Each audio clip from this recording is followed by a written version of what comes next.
2 கம்யூனிஸ்டுகள் நான் ஒட்டுமொத்தமாகத்தான் முடிவெடுப்போம் என்று சொன்ன திருமாவளவன் இன்று ஏன் தயங்குகிறார்? என்ன பேரம் பேசிக் கொண்டிருக்கிறார்? ஆக இவர்கள் எல்லாம் தங்களது அரசியல் லாபத்திற்காக, சுயலாபத்திற்காக முடிவுகளை எடுத்துவிட்டு பாரதிய ஜனதா கட்சியை பழி சொல்வது எந்த விதத்திலும் நியாயம்.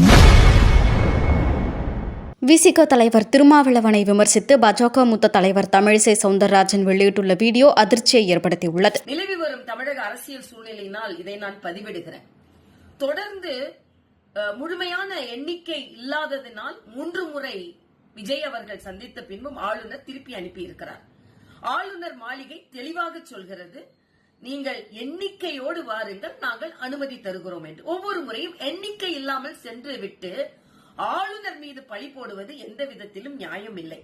இத்தனை மதிப்பெண்கள் வாங்கினால்தான் தேர்வாக முடியும் என்று தேர்வு இருக்கும் பொழுது அந்த எண்ணிக்கை இல்லாமலேயே என்னை தேர்வு செய்யுங்கள் என்று சொல்வது தவறு.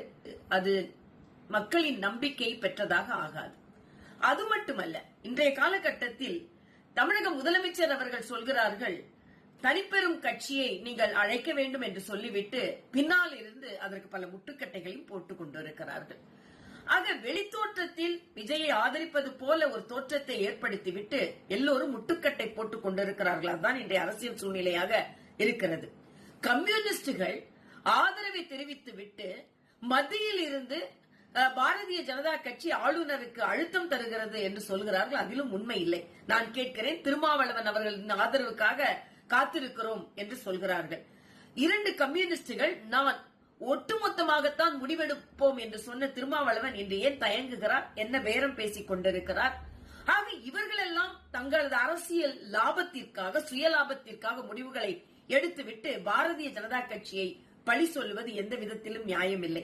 அதே போல் காங்கிரஸ் அவர்கள் ஒட்டுமொத்தமாக திராவிட முன்னேற்ற கழகத்திடம் இருந்து தனது நட்பை முறித்துக் கொண்டு இன்று அவர்களே எத்தனை எம்எல்ஏக்கள் அவர்களுக்கு ஆதரவு தருகிறார்கள் என்ற ஒரு எண்ணிக்கை இல்லாமல் ஹைதராபாத்திற்கு சென்றிருக்கிறார்கள். ஆக எல்லோரும் சுயநலத்திற்காக தங்களது அரசியல் நகர்வை செய்துவிட்டு ஆளுநர் மீதோ பாரதிய ஜனதா கட்சியின் மீதோ பழியை சுமத்துவது சரியல்ல. அதனால் நான் இந்த விளக்கத்தை அளிக்கிறேன். செய்திகளை உள்ளது உள்ளபடி தெரிந்து கொள்ள ரெஃப்ளெக்ட் நியூஸை சப்ஸ்கிரைப் பண்ணுங்க.